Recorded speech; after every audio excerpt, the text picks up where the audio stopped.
1. Single round robin.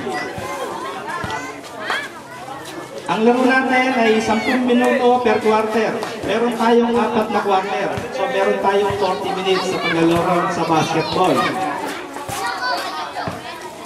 So if meron tayong tatlo, no? Meron tayong tatlong na makinig muna, no?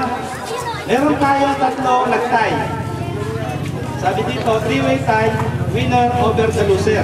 So ibig sabihin, wala tayong knockout game. Wala rin tayong scoring. Atasan na scoring.